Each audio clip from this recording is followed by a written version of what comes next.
Assalamualaikum warahmatullahi wabarakatuh. Halo sobat pembelajar yang berbahagia dimanapun berada. Pada video kali ini saya akan membahas materi tentang sistem imunitas, khususnya sistem imunitas adaptif.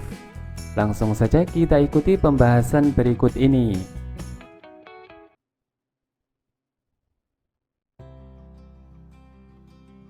Sebelum membahas tentang sistem imunitas adaptif, kita akan mereview terlebih dahulu terkait dengan definisi dari sistem imunitas. Sistem imunitas adalah sel-sel dan banyak struktur biologis lainnya yang bertanggung jawab atas pertahanan tubuh dari pengaruh biologis luar dengan mengenali dan membunuh patogen.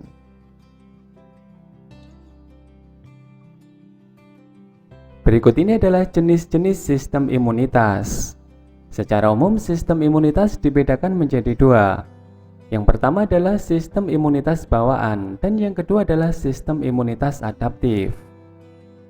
Sistem imunitas bawaan dibedakan menjadi dua, yaitu pertahanan lapis 1 atau barier eksternal, dan pertahanan lapis 2 atau barier internal yang telah dibahas pada video sebelumnya. Pada video kali ini kita akan fokus untuk membahas tentang imunitas adaptif, yaitu pertahanan lapis ketiga. Adapun jenis pertahanan lapis ketiga adalah limfosit B dan limfosit T. Limfosit B terdiri atas B plasma dan B memori. Sedangkan limfosit T terdiri atas T helper, killer T cell, T sitotoksik, dan juga T penekan.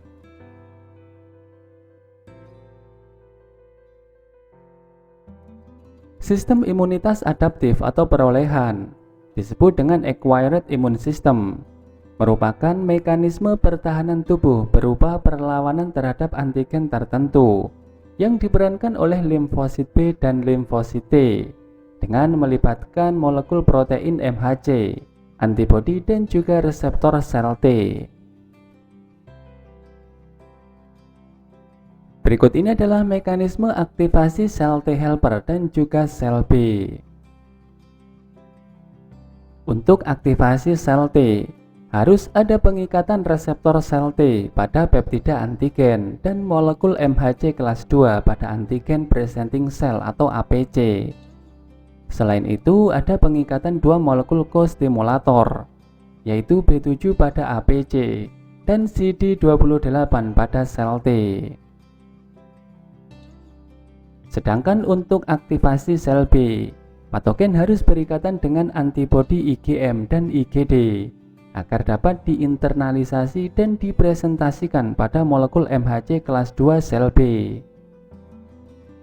Seperti halnya aktivasi pada sel T, harus ada pengikatan dua molekul co-stimulatori. Dalam hal ini adalah CD40 dengan CD40L. Setelah sel B diaktifkan, maka sel B berubah menjadi sel plasma yang mengeluarkan antibodi. Berikut ini adalah karakteristik imunitas adaptif. Karakteristik imunitas adaptif yang pertama adalah terbentuk karena proses induksi. Kedua, melibatkan antibodi atau imunoglobulin dalam melawan antigen. Ketiga, imunitas adaptif bekerja secara spesifik. Keempat, memiliki sistem memori. Kelima, tingkat reaksi perlawanan sekunder lebih cepat daripada respon primer. Selanjutnya kita akan membahas tentang limfosit. Limfosit berjumlah 20 hingga 25% dari seluruh sel darah putih. Limfosit terbentuk dalam sumsum tulang dan juga limfa.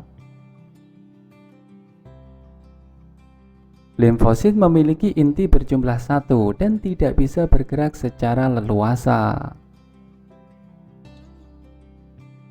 Berikut ini adalah jenis limfosit. Yang pertama adalah limfosit B. Limfosit B diproduksi dan dewasa di bone marrow atau sumsum tulang, lalu diangkut ke hati dan limfa. Masing-masing limfosit B memiliki reseptor antibodi yang berbeda-beda. Yang kedua adalah limfosit T. Limfosit T diproduksi di bone marrow atau sumsum tulang dan dewasa di kelenjar timus, lalu diangkut ke nodus limfa. Limfosit T dewasa masing-masing memiliki reseptor yang juga berbeda-beda.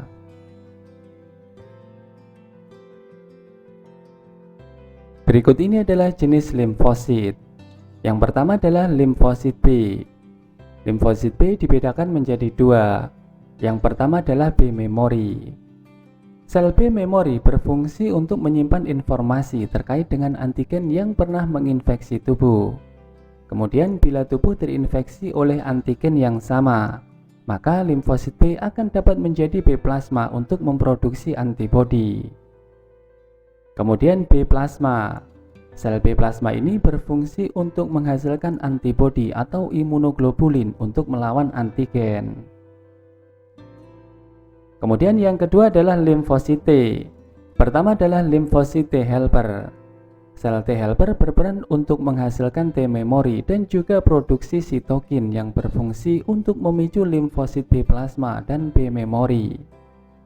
Kedua adalah T memory. Sel T memory dapat mengalami proliferasi dengan cepat dan memberikan respon kekebalan yang lebih kuat pada saat tubuh mengalami pengulangan infeksi dengan antigen yang sama. Yang ketiga adalah killer T cell. Killer T cell berperan menghasilkan T memory dan produksi antitoksin untuk melawan antigen. Yang keempat adalah T cytotoxic. Sel T cytotoxic berperan untuk membunuh sel-sel yang terinfeksi dengan cara menyekresikan protein yang dapat melubangi membran sel yang terinfeksi. Kemudian yang kelima adalah T penekan atau T suppresor. Sel T suppresor berperan dalam menekan respon imun.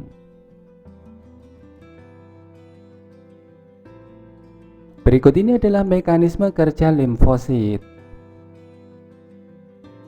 Pertama, sel tubuh terinfeksi oleh antigen. Sel tubuh yang terinfeksi oleh antigen akan dikenali oleh T helper dan T killer.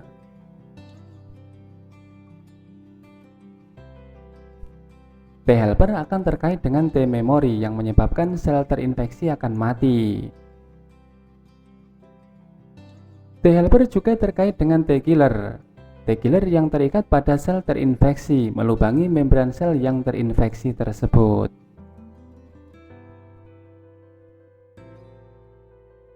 Selanjutnya, antigen juga dikenali oleh T killer. T killer ini terkait dengan T helper memory dan T helper bukan memory. T helper bukan memory dapat memproduksi sitokin untuk memicu limfosit B.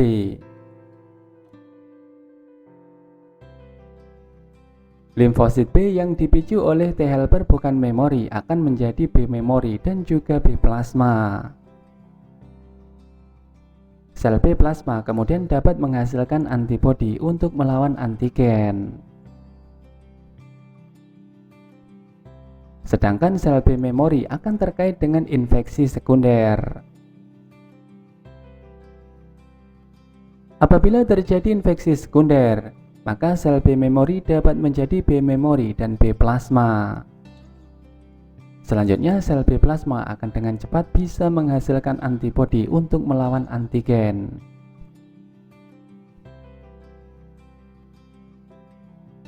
Berikut ini adalah jalur aktivasi limfosit yang melibatkan APC, sel T pembantu, sel T pembunuh, dan juga sel B.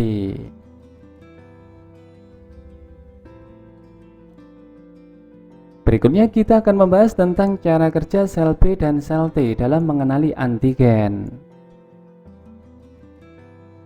Gen MHC atau Major Histocompatibility Complex menghasilkan protein marka atau protein penanda. MHC kelas 1 ada di seluruh tubuh kecuali eritrosit atau sel darah merah. MHC kelas 2 terdapat di sel B, sel T, dan beberapa makrofage. Kedua MHC tersebut merupakan identitas seseorang.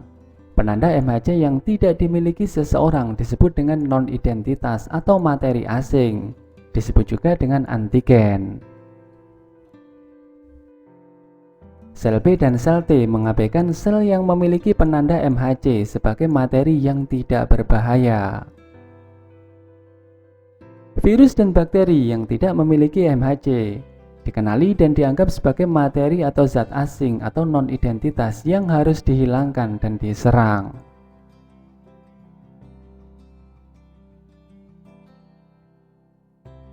Selanjutnya kita akan melihat struktur antibodi.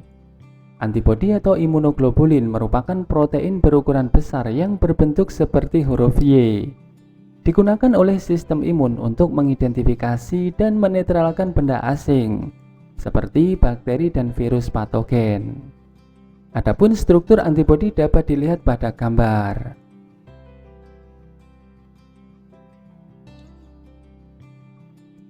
Berikut ini adalah kelas-kelas antibodi. Yang pertama adalah IgA atau imunoglobulin A. IgA ditemukan di area mukosa seperti usus, saluran pernafasan, dan juga saluran urogenital, serta mencegah kolonisasi oleh patogen. Juga ditemukan dalam air liur, air mata, dan juga ASI. Kemudian IgD atau imunoglobulin D. Fungsi IgD terutama sebagai reseptor antigen pada sel B yang belum terpapar antigen, serta mengaktifkan basofil dan sel mas untuk menghasilkan faktor antimikrob. Kemudian IgE atau imunoglobulin E.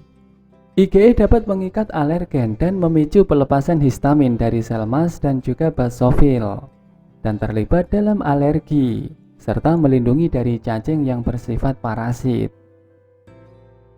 Selanjutnya adalah IgG atau imunoglobulin G. IgG memberikan sebagian besar kekebalan berbasis antibodi terhadap patogen yang menyerang, dan merupakan satu-satunya antibodi yang mampu melewati plasenta untuk memberikan kekebalan pasif pada janin.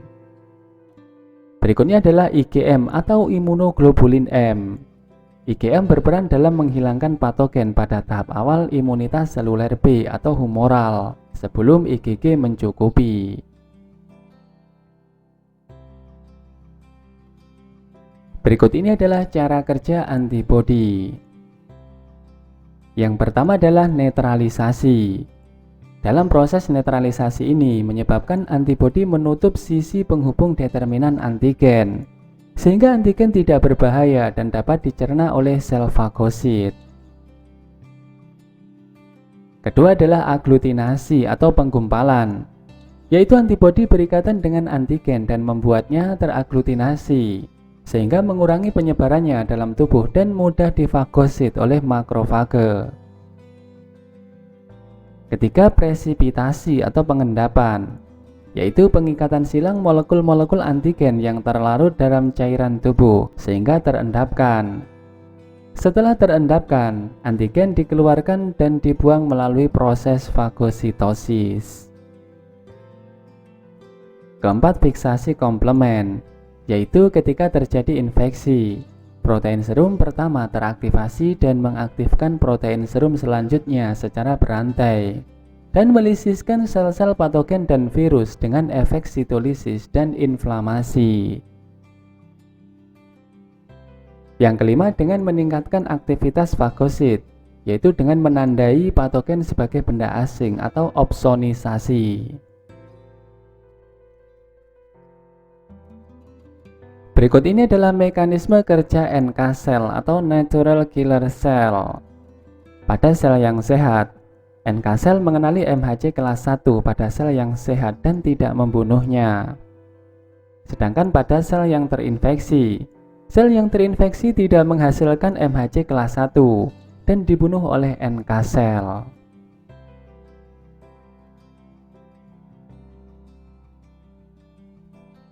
Sekarang kita akan membahas tentang jenis-jenis imunitas. Jenis imunitas dibedakan menjadi dua. Yang pertama adalah imunitas aktif dan yang kedua adalah imunitas pasif.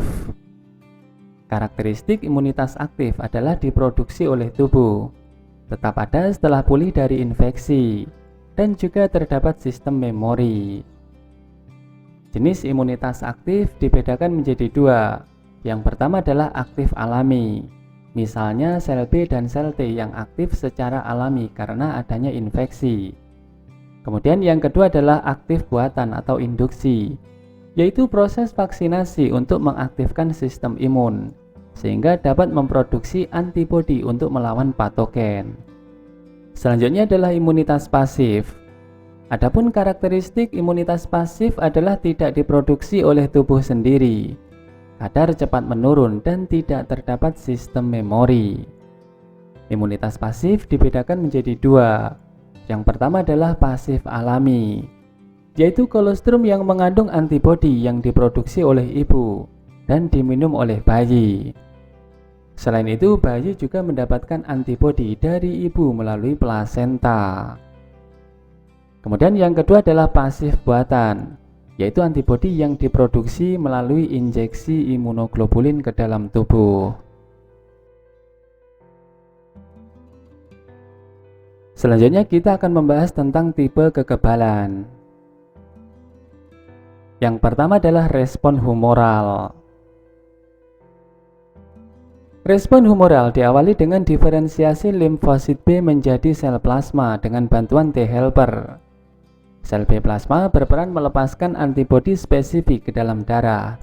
Pada respon imun humoral juga berlaku respon imun primer yang membentuk klon sel B memori. Antibodi berikatan dengan antigen membentuk kompleks antigen-antibodi yang dapat mengaktifasi komplement dan mengakibatkan hancurnya antigen tersebut. Produksi antibodi juga diatur oleh sel T penekan, sehingga produksi antibodi seimbang dan sesuai dengan yang dibutuhkan. Berikutnya adalah respon seluler. Untuk melawan mikroorganisme intraseluler diperlukan respon imun seluler yang diperankan oleh limfosit T. Sel T helper akan mengenali mikroorganisme atau antigen bersangkutan melalui MHC kelas 2 yang terdapat pada permukaan sel makrofage. Sinyal ini menyulut limfosit untuk memproduksi berbagai jenis limfokin, termasuk diantaranya adalah interferon, yang dapat memacu makrofage untuk menghancurkan mikroorganisme tersebut. Sel T sitotoksik berfungsi untuk menghancurkan mikroorganisme intraseluler yang disajikan melalui MHC kelas 1 secara langsung. Selain menghancurkan mikroorganisme secara langsung, sel T sitotoksik juga menghasilkan gamma interferon yang mencegah penyebaran mikroorganisme ke dalam sel lainnya.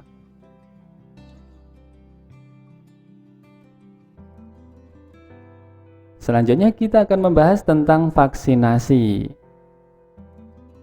Vaksinasi adalah bahan antigen yang digunakan untuk menghasilkan kekebalan aktif terhadap suatu penyakit, sehingga dapat mencegah atau mengurangi pengaruh infeksi organisme alami atau liar. Vaksin mengandung virus dan bakteri yang dilemahkan, organisme mati, dan hasil pemurnian dari organisme mati berupa protein, peptida maupun partikel serupa virus. Berikut ini adalah contoh-contoh vaksin. Vaksin hidup misalnya vaksin polio, TBC dan gondongan. Vaksin mati misalnya vaksin rabies, kolera dan pertusis. Vaksin toksoid misalnya vaksin difteri dan tetanus. Vaksin rekombinan misalnya adalah vaksin hepatitis B. Vaksin aseluler dan subunit misalnya adalah vaksin hepatitis B dan influenza. Berikut ini adalah jenis-jenis vaksin. Pertama, vaksin hidup.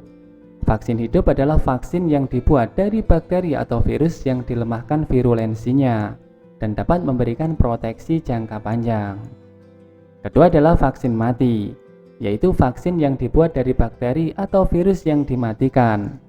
Dapat berupa seluruh bagian atau bagian tubuhnya dan dapat memberikan proteksi jangka pendek. Ketiga, vaksin toksoid, yaitu vaksin yang dibuat dari beberapa jenis bakteri yang menimbulkan penyakit dengan memasukkan racun yang dilemahkan ke dalam darah. Keempat, vaksin aseluler dan subunit, yaitu vaksin yang dibuat dari bagian tertentu dalam virus atau bakteri dengan cloning gen virus atau bakteri yang dibuat dengan DNA rekombinan, vaksin vektor virus, dan juga vaksin anti-idiotipe.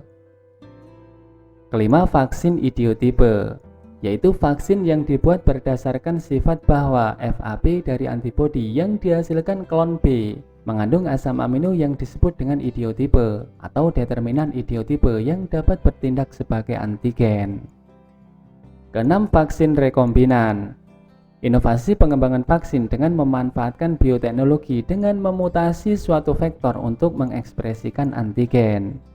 Ketujuh, vaksin DNA, gen tertentu dari mikroba diklon dalam plasmid yang direkayasa untuk meningkatkan ekspresi gen yang diinsersikan ke dalam gen mamalia.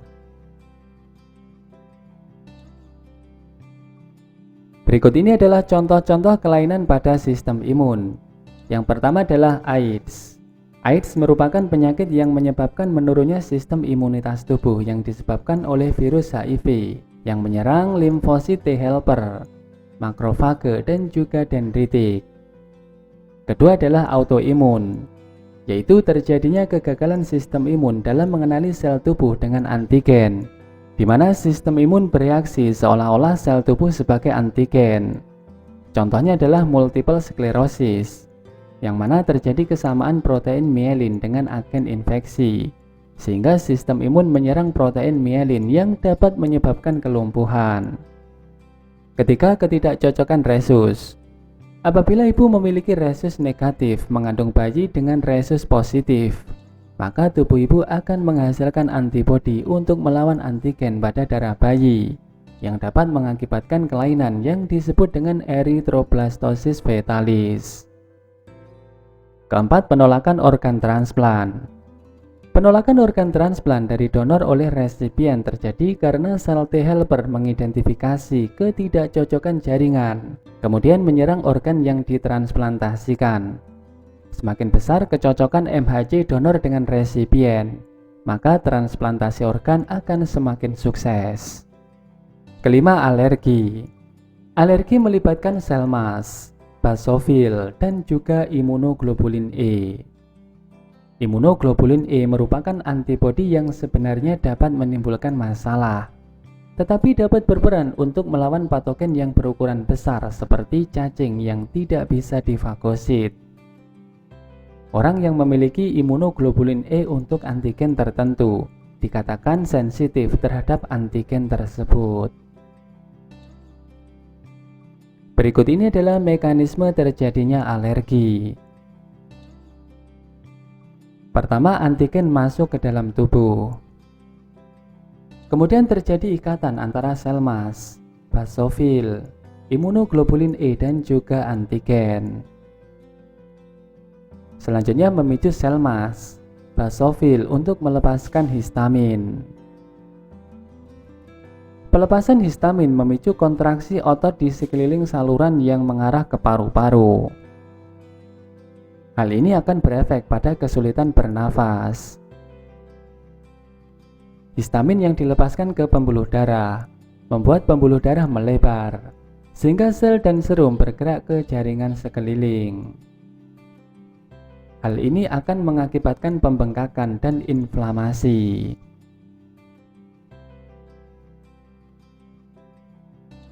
Selanjutnya kita akan membahas tentang demam. Demam merupakan kondisi suhu tubuh seseorang di atas kondisi normal dengan gejala utama meriang atau menggigil. Adapun penyebab terjadinya demam adalah suhu ekstrim, dehidrasi, alergi, infeksi benda asing yang berupa pirogen eksternal, misalnya jamur, virus, bakteri, produk bakteri, dan juga toksin. Keberadaan pirogen eksternal dapat memicu pirogen internal seperti interleukin 1, interleukin 6, interleukin 11, tumor nekrosis faktor, dan juga alfa interferon. Adapun fungsi pirogen internal adalah sebagai berikut. Yang pertama, melindungi tubuh dari pirogen eksternal. Yang kedua, bila diproduksi pada batas yang wajar, akan meningkatkan sistem imunitas tubuh. Berikut ini adalah mekanisme terjadinya demam. Pertama, keberadaan pirogen eksternal. Keberadaan pirogen eksternal akan direspon oleh monosit, makrofage, dan juga sel endotel. Sel-sel tersebut akan menghasilkan pirogen internal. Pirogen internal akan memicu hipotalamus anterior,